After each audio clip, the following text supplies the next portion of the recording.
ตัวนี้เขาจะแจกฟรีพี่น้องอ่ะเขาบอกงามหมุนงามทานคือขอบใจละลายเด้อสาวงามเพิ่นแจกฟรีได้เนี่ยนะคือทางพ้นจะมีข้าวปนพี่น้องไงใครอยากกินก็ไปกินฟรีได้ทางนี้ก็จะมีน้ำส้มน้ำหวานได้พี่น้องเลยแจกฟรีให้เราพี่น้องเนาะ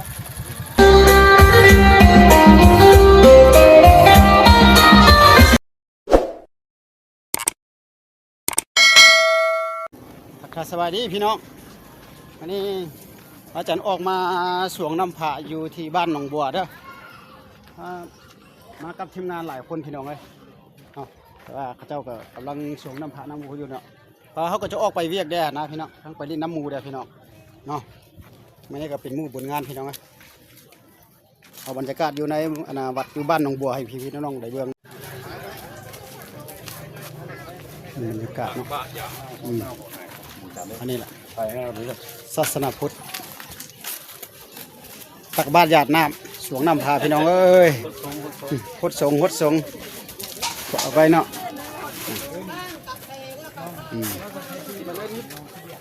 ส่งเอาทีมงานน้อยเอาหน่อยฮะนี่ใส่เนี่ยเด็กๆดีไปไหมไปบอกเขาไหมไปไหมไปเบิ้งไปนี่โอ้ไปเลยหัวหน้าเพื่อนกำลังสวงน้ำพาพี่น้องเลยเอาบุญเอาเส้นน้ำกันเด้อพี่น้องเลยทางภาคเหนือภาคใต้ภาคกลางพี่น้องบ่ว่าจังหวัดไทยพี่น้องเลย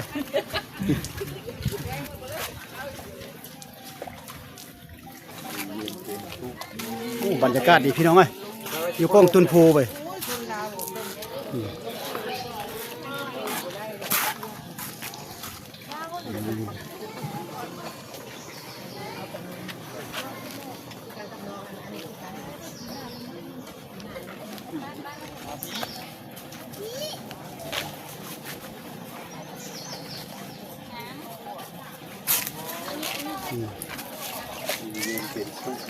มีแห้งมีเย็นชุ่มเย็นเวียนอ้อมเหมือนอ้อมจัดเฮ็ดไว้ภาษีจับให้ครับนิ่งๆเด้อนะเอาบุญสินน้ำกันเด้อพี่น้องมีแค่น้ำพระเด้อโอ้แต่ไม่เด้อรวยๆสภาพแข็งแรงเดี๋ยวมาพี่น้องเป็นน้ำพระน้ำตาลมาเอาบุญเอาสินน้ำกันพี่น้อง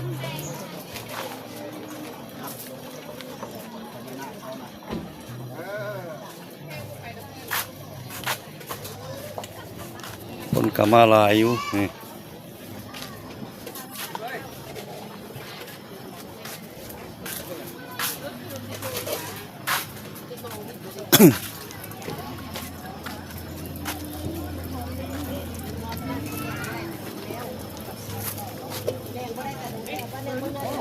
อาจารย์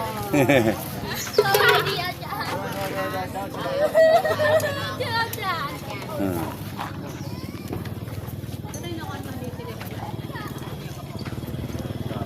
เราบอกไปเลยถ้าจะไป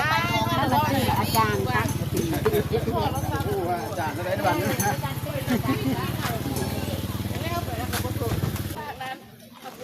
อันนี้ก็คงทานขึ้นกันที่แม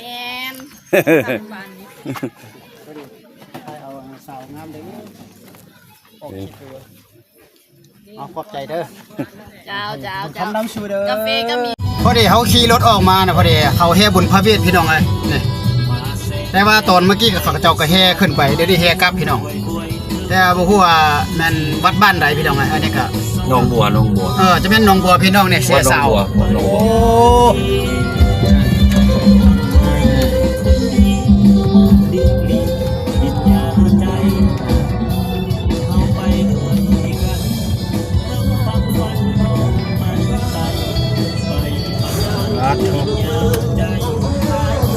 เจ้าหดน้ำใส่พี่น้องเขาออกมาเวเอาเบียอยู่นี่ก่อนพี่น้องธรรมดาเนี่ยไปงานต้องมีเบียร์ไปน้ำได้พี่น้องไงเนี่ยหัวหน้าเพื่อนนะ ไปตูดออกบ่ได้เลย คิดอยู่ในข้อห้ามข้อที่10เด้ ข้อที่10ได้เลย นี่นะข้อห้ามข้อที่10เด้ เออ สำคัญนี่เองกินน้ำกันต้องออกน้ำกันอันนี้ อันนั้นข้อที่10ได้นั่นน่ะ พี่แววหันไปพอดีพี่น้องเขาเจ้าเมาจันทร์พอดีกายมาเขาเฮ็ดบุญพระเวทนั่นเนี่ยไปพูดเลยพี่น้องเอ้ยเบิ่งพี่น้องเขาแฮกลับอีกแล้วพี่น้องเอ้ย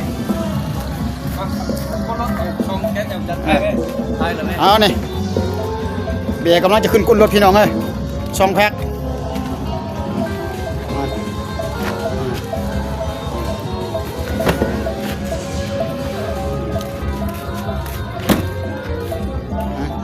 เอากลับมาเลยนะ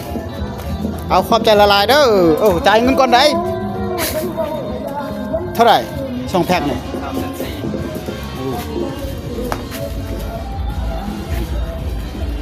ได้บาทแล้วชื่อชุบเลยเนาะ ซื้อหรือไม่ เอาจนนี่ปะ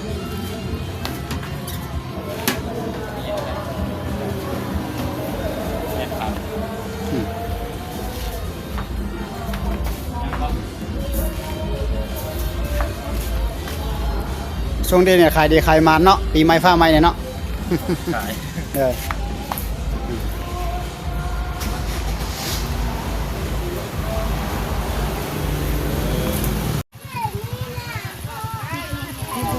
ตัวนี้เขาจะแจกฟรีพี่น้องอะเขาบอกงามหมุนงามทานคือขอบใจละลายเด้อสาวงามเพิ่นแจกฟรีได้เนี่ยนะคือทางเพิ่นจะมีข้าวปนพี่น้องไงใครอยากกินก็ไปกินฟรีได้ทางนี้ก็จะมีน้ำส้มน้ำหวานได้พี่น้องเลยแจกฟรีให้เราพี่น้องเนาะ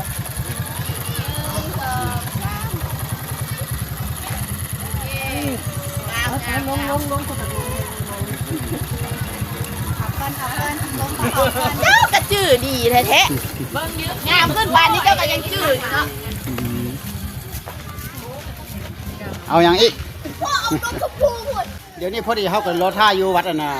หนองบัวนี่พอดีเขาเจ้าก็แห่อันน่ะบุญพระเวทมาฮอดได้พี่น้องเลยเขาเจ้าแห่มาไปเบิ่งบรรยากาศน้ำกันพี่น้องเอ้ยให้เด้อพี่น้องบางเธออาจจะมีเครื่องเสียงเข้าพี่น้องเพราะว่าย้ำบุญย้ำงานเด้อบรรยากาศเนาะพอดีเขาก็เข้ามาเลยพี่น้องเอ้ยนี่เห็นบ่พอดีเขาเจ้าแห่การบุญพระเวทเนาะพี่น้องเนาะเขากำลังแห่เข้ามาแล้วพี่น้องเอ้ย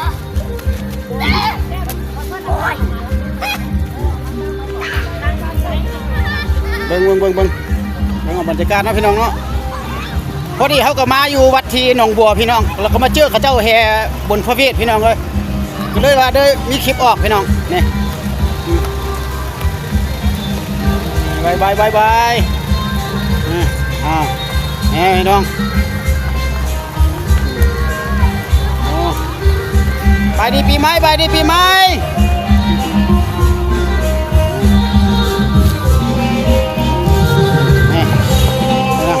เด้อพี่น้องเด้อจะมีเครื่องเสียงเด้อพี่น้องไง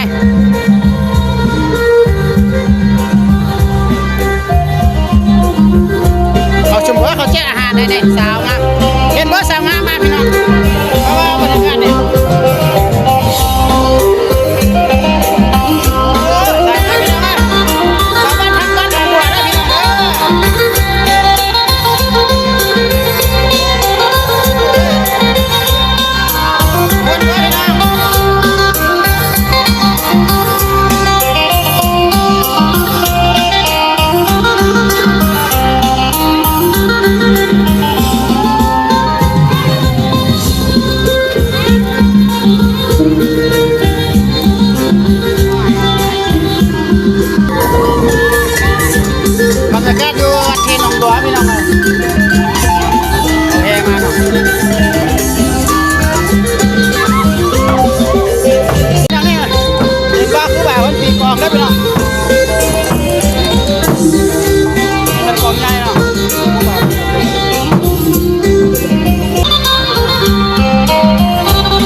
มีเครื่องเสียงที่ว่า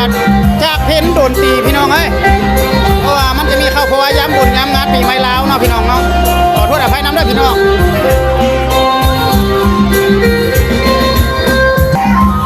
เอาพี่น้องเอาน้ำมา2 ภาคก่อนเพราะว่าเป็นน้ำที่ว่าเห็นไหมพี่น้องเราจะได้ขออนุญาตพี่น้องที่นี่ดิดูเส้นหน้าเส้นหัวเลยพี่น้อง